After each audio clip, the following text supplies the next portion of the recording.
is Capitol View. And good Sunday morning to you. Welcome to Capitol View. I'm Jay Bir. Well, she's been a fixture in the Arkansas legislation for nearly 2 decades, and now she's making another run at a D.C. seat. State Senator Joyce Elliott joins us now in studio. I just want to point that out for our viewers at home who've been watching for the past, couple of months here. We finally got somebody in studio, and Joyce, we are certainly glad that you're here. I'm so here for you, Jay. Fantastic. I guess before we get to the big picture here, let's kind of bring it locally here. I know this past week, many lawmakers presented the hate crimes bill. I guess in your opinion, where does it stand on that? And I know it's coming up in the next general session. They're not going to call a special session for it. But what do we think is going to be that debate when it comes time to bring this up in the session? Well, I am hoping, because there's not a whole lot of debate, because these are the things we know. For example, we are one of 3 states who does not have a hate crimes bill. Right. I would think there would be some motivation not to be in that kind of company. And there is nothing about this bill that should be partisan. We got together yesterday, even with the governor and a bipartisan group. We worked on the draft itself in a bipartisan way. And I hope people will perceive this bill as for what it is, because it really is. It is not a clenched fist. It's it's an open hand to everybody to be a part of doing something that we know is the right thing to do. Because Jay, I've worked on this for basically 20 years. Yeah. Not every one of those years. I was really disappointed when it didn't pass before. But the whole problem then was I was not willing to leave somebody out, to exclude people. And we have just learned so much more in 20 years. Sure. That I would think if the better angels of us, I guess you might say, I think we'll embrace this and do the right thing, because none of us can defend hate. And we, as policymakers, should do what we can to make sure that is reflected in the laws that we pass.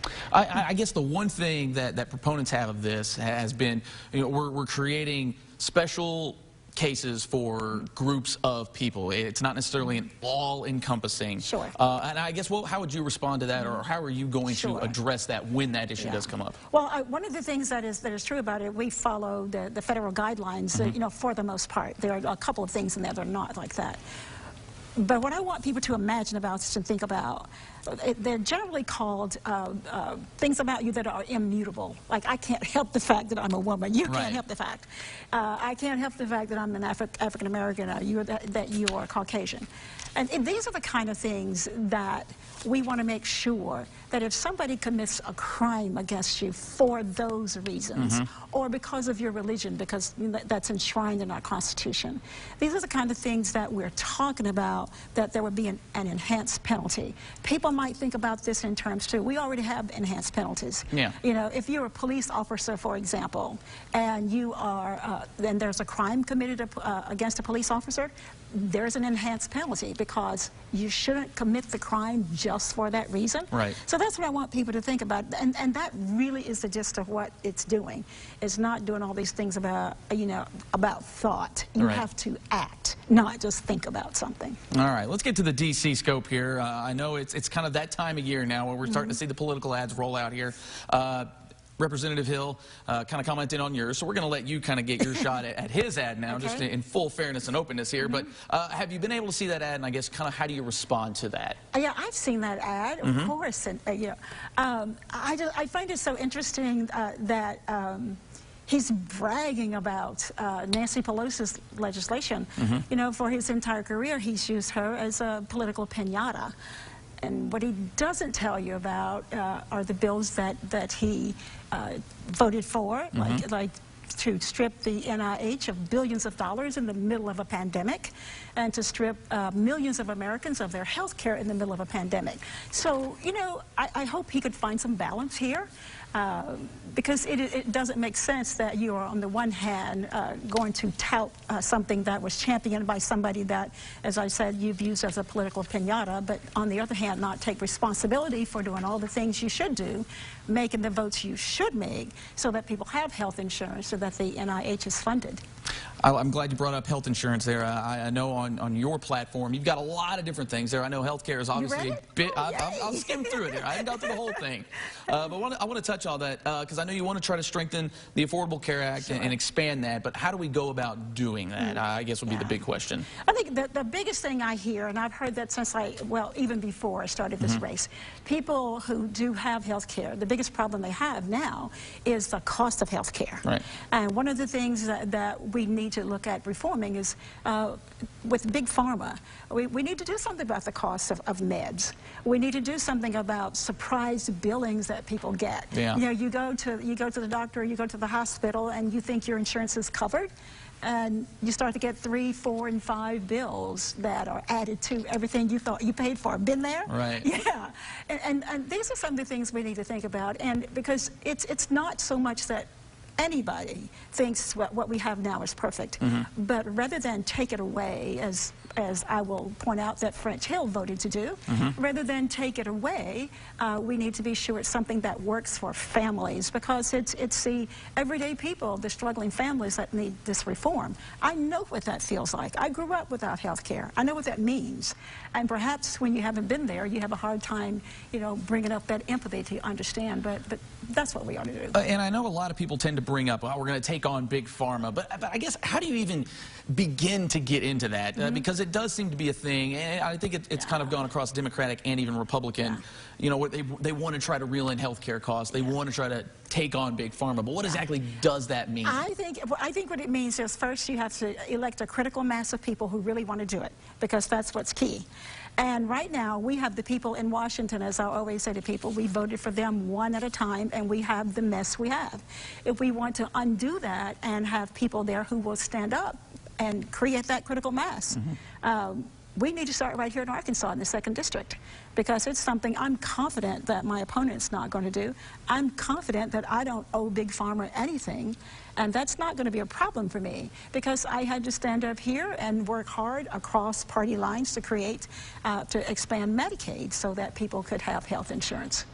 I'm used to working across lines, because consider this, I'm in a real minority in the Senate, yet I still get things done. I will suggest to you, there's not a single Republican, I will say this publicly on TV, that will tell you I will not work with them. I can take that to Washington and make it work there too. All right, we're bumping up on a little time here, so I know it's a big topic here, but we'll try to break it down a little bit as best you can here. When it comes to the economy, obviously that's a big thing. I know COVID has kind of thrown a monkey wrench into that as well, so you know, you kind of have to deal with some of that. But what are your plans for kind of kickstarting the economy, and also to, you know, bringing those national policies in forwarding Arkansas? Sure. I think that's what's really important, is that right now people are really hurting because of the pandemic, and there were people, let's face it, who were hurting before the pandemic, because we need a fair economic system. There's no question about that. But the thing I think is going to be important in Washington is to build our country as we build our economy. And the tried and true way to do that is through rebuilding our infrastructure. We definitely need to rebuild the roads and bridges that are crumbling. We need broadband across this country, or we cannot get our economy going. Everybody who lives in a rural area, for example, needs to have the ability to produce, buy and sell across the world if they choose to. We can never do that if we don't do something about making sure people have the bandwidth to have that kind of economy. So if we rebuild our infrastructure, we'll rebuild people's lives. And so it's just a tandem to me that makes a whole lot of sense. I know that broadband has been a hot topic, especially here in Arkansas, especially when it comes to schools, and you being an educator yourself. I kind of get that. You know all about that here. Well, Joyce, we certainly do appreciate the time. I'm sure we're going to have you back in here because, like I said, I'm sure I'll come back too. It's just that time of year where we just have fun here in the political realm here. Joyce Elliott running for seat 2 here in Arkansas. We certainly appreciate the time. Thank you, Jay. All right. Well, we interviewed Congressman French Hill on last week's show. You can check that out on KARK.com. We will be right back right after this. You're watching Capitol View on Sunday morning.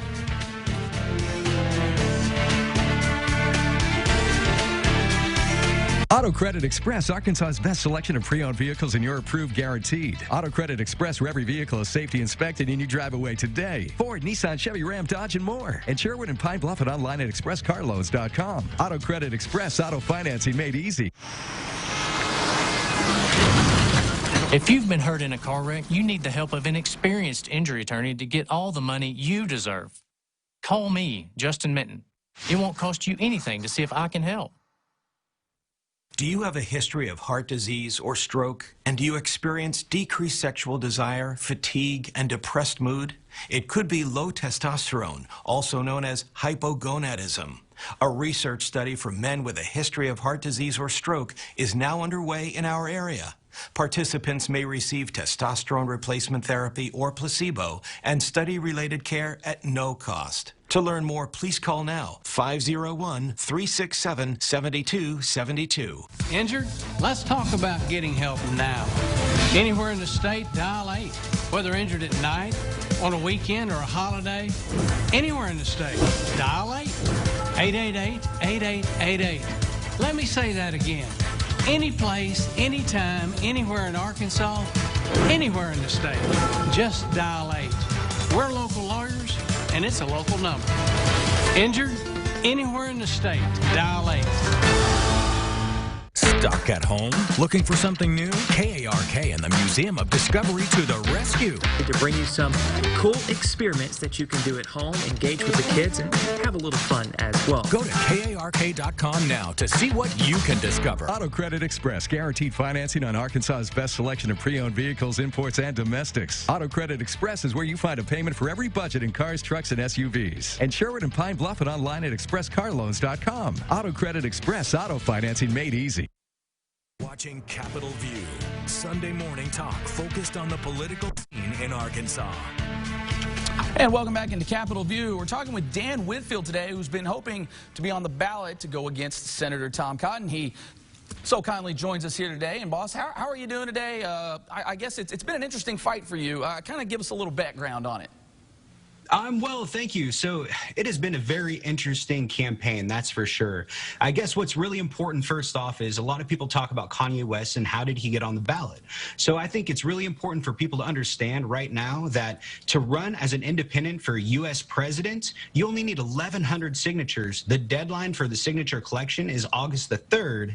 And at the same time, they don't have a fixed collection period. So I could start collecting signatures tomorrow to work towards my 1,100 signatures to get on the ballot for 2024. And for U.S. Senate, what I'm working on right now, you needed 10,000 signatures on a fixed 90-day window between February 1st and May the 1st. And unfortunately, when Governor Asa Hutchinson issued orders of the state to declare a state of emergency, it significantly and severely impacted our signature collection efforts. So it's a lot more difficult to get on the ballot for U.S. Senate than it is for U.S. President. And I'm glad you brought that up, the case there, because one of your opponents, Ricky Dale Harrington, actually had to go through the same process. In fact, he even said here, quote, and we'll see if we can throw the quote up there, we had the same federal judge. She ruled in our favor. We had over 10,000 signatures. Mr. Whitfield did not gain the signatures that was required of him, end quote. And I guess, sir, how do you kind of respond to that and just sort of that little factoid there of he was able to gather his during that same period? Well, it was two completely different circumstances. So number one, the Libertarian Party didn't have a fixed 90-day window. They actually collected their signatures last July, August, and September, I believe. So they were able to collect their signatures pre-COVID, before COVID even affected campaigns. Now, another important fact is they paid over $55,000 to a paid canvassing company to get their signatures.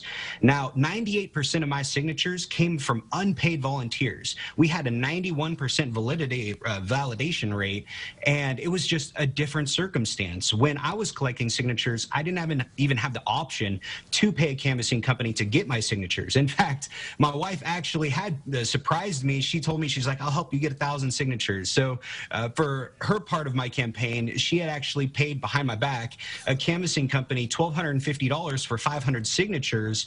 And because of the state of emergency, that canvasser was only able to turn in, I believe, 129.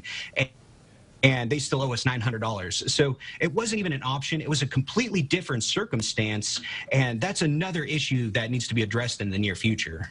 And I guess, too, you know, with COVID, I know the argument sort of against that has been the fact that the state didn't go into more of a full shutdown the way we had seen some of the other states. Obviously, New York and California were a little more strict with that. But here in Arkansas, they didn't necessarily go full shutdown. So I guess as part of that lawsuit, you know, kind of how are you trying to respond to that claim? Well, realistically, just because we were one of the 4 states that didn't shut down due to negligence in our administration, it didn't change the fact that we closed schools, we closed businesses, people were going out to the store and hoarding groceries and self-quarantining for weeks and weeks and weeks, months even at this point. It severely impacted every aspect of our lives. Tom Cotton's office has even been closed since March. So we can't say that just because we didn't actually close the state down and mandate a closure, that it didn't severely impact every aspect of our lives. We can see how it impacted us in so many different ways. And I guess, too, kind of where we're at here with this lawsuit. Obviously, you know, the law process takes a little bit of time here. Are you confident that you're going to be able to get on the ballot soon? Just because just last week, the Secretary of State's office sort of issued, hey, here's your full list of people that you can vote for each certain office. So, and that goes in, I mean, that ties hand in hand with corruption. What we don't talk about enough is the corruption in our government, which is why I'm running for office, because the corruption in the U.S. Senate with Tom Cotton, he takes money from special interests and then votes on legislation that hurts us to benefit his donors. Well, what we are experiencing here in Arkansas is another level of corruption. So it's very important to understand right away that Governor Asa Hutchinson, the Secretary of State John Thurston, and his defense counsel, the Attorney General Leslie Rutledge, they've all taken money from Tom Cotton. Not only have they taken contributions from him, but he even created a PAC, Rangers Lead the Way, and double contributed to all of them. They're all buddies. They're all in the same tight, you know, good old boy group. What we need to do is we need to have a fair democracy. We need to have a legitimate path to ballot access. We're not having an issue of an overcrowded ballot. We're having an issue of having one candidate who has done everything in his power to basically run unopposed. He does have one unviable candidate, but just looking at what happened with the Democratic Party, it's insane what had happened. They found dirt on the Democratic candidate, not this last May, but the May before in 2019, held on to that damaging information until 1 hour after the filing deadline. Then they issue a press release stating that they're filing an investigation for fraudulent FEC filings. I mean, it's crazy. He drops out an hour after that. Wow, what is going on? So where we are with our case is we are currently in the appeal process through the 8th Circuit. We filed our expedite for our appeal on July 8th. On July 9th, the United States Attorney General, William Barr, came to Arkansas, met with my opponent, Tom Cotton, and the defendant's defense counsel, Leslie Rutledge, at the same time, for all we know, behind a closed-door meeting. Now, when we filed our expedite on the 8th, that set a time frame for the Attorney General to respond within 14 days. They waited 12 days to file an opposition to our expedite, and then shortly after that, the opposition to our expedite was approved by an unknown panel of judges. You start going down the rabbit hole. It's amazing what's really going on and what nobody is talking about. And I do want to kind of bring this up because to me, it just kind of sounds like, at least from what Secretary Thurston has put out there, is he's just simply following the law. So maybe the fight would that necessarily not be with those figures, but more so the legislation who kind of set those rules out. And then let me also kind of get your take on this, with it being only 10,000 signatures that are needed. We're looking at roughly about 0.5%, where there have been some other cases upheld in other circuit courts that have that burden much higher, even upwards of 5%. So, again, different situations. I heard that when the Solicitor General was cross-examining me for 2 hours during our first hearing.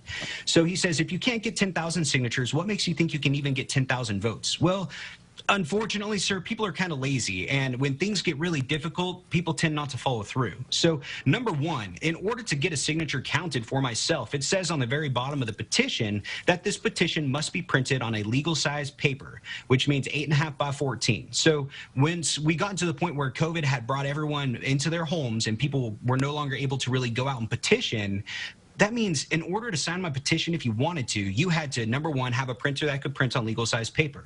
Then you had to go and buy printers, legal-size paper. And then you would have to sign it correctly, which is a lot different than having as a petitioner in front of you saying, you know, date here, sign here, print here, date of birth, city, and all of that. So a lot of the signatures, of course, were reversed with date, sign, birthday, and things like that. So now, after getting it filled out correctly, now you have to get them to go to the post office and to mail it out to my P.O. box. It's just an entire process. Now, when someone's already at the voting booth, because what we're seeing this November is one of the most important elections in history, especially after over 172,000 people have died due to our president's negligence, we are going to have people at the voting booth, and it's a lot easier for someone to click a button on a machine or to check a box on something they're already doing rather than going through that entire process. All right, Dan Whitfield bringing his case to the people. We will definitely be keeping up with it, boss. You've got the sharp tie knot. I personally am a fan of that. We certainly appreciate the time, and definitely keep us updated. Oh, thank you so much for having me. I do appreciate it, sir. And make sure you all check out replacetomcotton.com. There you go. All right. Thank you, sir. When we come back, we take a look at your top political headlines. You're watching Capitol View on Sunday morning.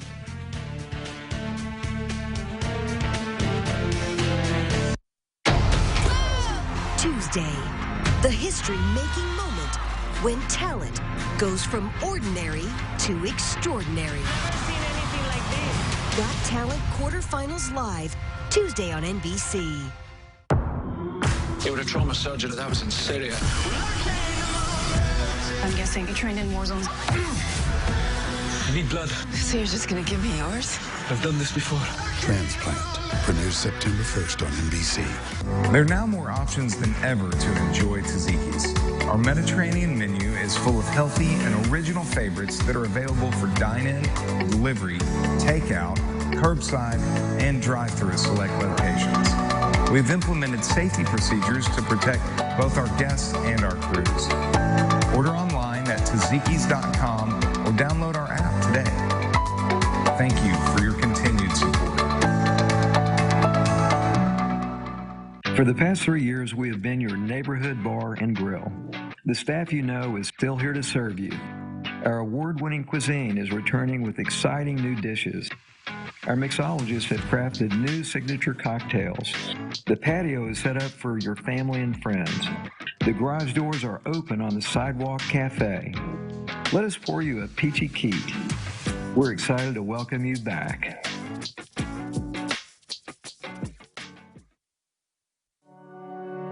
Ignite something.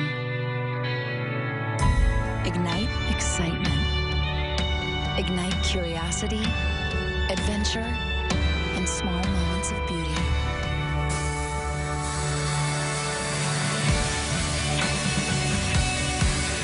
Only the perfect cut unleashes a diamond's power to ignite hearts on fire. Come see us at Cecil's Fine Jewelry. Hey Arkansas, Jared Russell with Russell Honda. We know it's a challenging time right now for everyone.